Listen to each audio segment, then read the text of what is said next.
Hi friends, please subscribe to Amravati Media and press the bell icon for more latest updates. రాజకీయ వైపరీత్యం ఏపీలో ఎందుకీ అశాంతి? ఆంధ్రప్రదేశ్ సమాజంలో నిత్యం అశాంతి రాజ్యమేలుతోంది. దీనంతటికీ ప్రధాన కారణం ఏపీలోని రాజకీయ పార్టీలే. ఎక్కడైనా ఎన్నికల సమయంలో రాజకీయాలు చేసుకుంటుంటారు.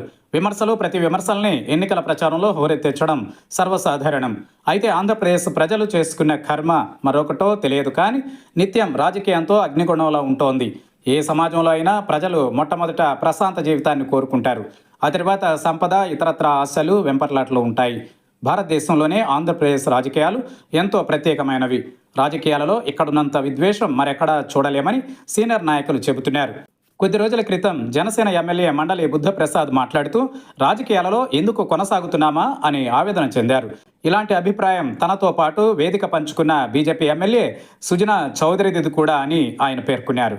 రాజకీయాలలో విమర్శలు, ఆరోపణల స్థానంలో బూతులు చోటు చేసుకోవడం వల్లే సీనియర్ నాయకులు ఆవేదన చెందుతున్నారు.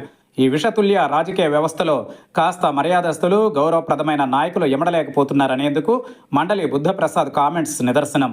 మంచి పనులు చేయడం లేదా ప్రజల తరఫున పోరాటాలు చేయడం ద్వారా సమాజ మన్ననలు పొందాలన్న ఆశయం చాలా తక్కువ మంది నాయకుల్లో ఉంది.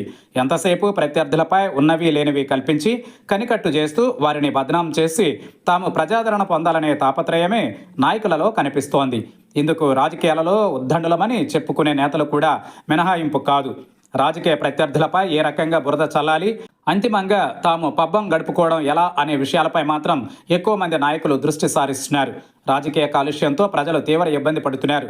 రాజకీయ కాలుష్యానికి అగ్గికి ఆజ్యం తోడైనట్టు ప్రధాన మీడియా, కొన్ని యూట్యూబ్ ఛానల్స్ తమ వంతు పాత్రను పోషిస్తున్నాయి. రాజకీయ వైపరీత్యం కారణంగా జీవితం అంటే ఒక యుద్ధం మాదిరిగా తయారైంది. కులమతాల రొచ్చు, బాలికలు, మహిళలపై అఘాయిత్యాలు సరేసరి. ఇక ఇదేమని ప్రశ్నిస్తే అధికారంలో ఉన్నోళ్లు జీర్ణించుకోలేని దుస్థితి. పోలీసుల్ని ఉసిగొల్పి ఎక్కడున్నా అరెస్టు చేయడం సర్వసాధారణమైంది. ఇతరులెవరూ నోరెత్తకుండా చేసేందుకు తీవ్రమైన కేసులతో భయపెట్టడాన్ని ఆంధ్రప్రదేశ్తో పాటు దేశం యావత్తూ చూస్తోంది.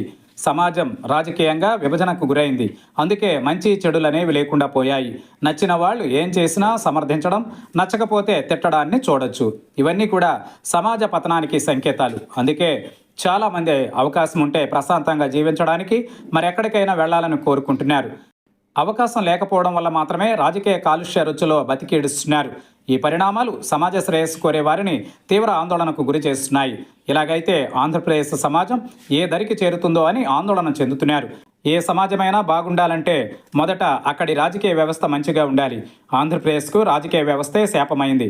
అధికారులకు వచ్చినోళ్లు వ్యవస్థల్ని విధ్వంసం చేయడానికే ప్రాధాన్యం ఇస్తున్నారు. ఇదే తమ పాలిటి కూడా ఏదో ఒకరోజు ఉరితాడు అవుతుందని ముఖ్యంగా అధికారంలో ఉన్నోళ్లు గ్రహించడం లేదు. అందుకే ఆంధ్రప్రదేశ్ తిరోగమన దిశలో పయనిస్తోందన్న అభిప్రాయం ఇతర రాష్ట్రాల్లో ఉంది. ఒక సమాజం స్వేచ్ఛ, స్వాతంత్ర్యాలతో మనుగడ సాగించినప్పుడే అభివృద్ధికి ఆస్కారం ఉంటుంది. అవి లేనప్పుడు మిగిలినవి ఏవి ఉన్నా ప్రయోజనం లేదు. ఇప్పుడు ఆంధ్రప్రదేశ్ సమాజం కోల్పోతున్నదేంటో అక్కడి పౌర సమాజ వేదనను చూస్తే అర్థమవుతుంది.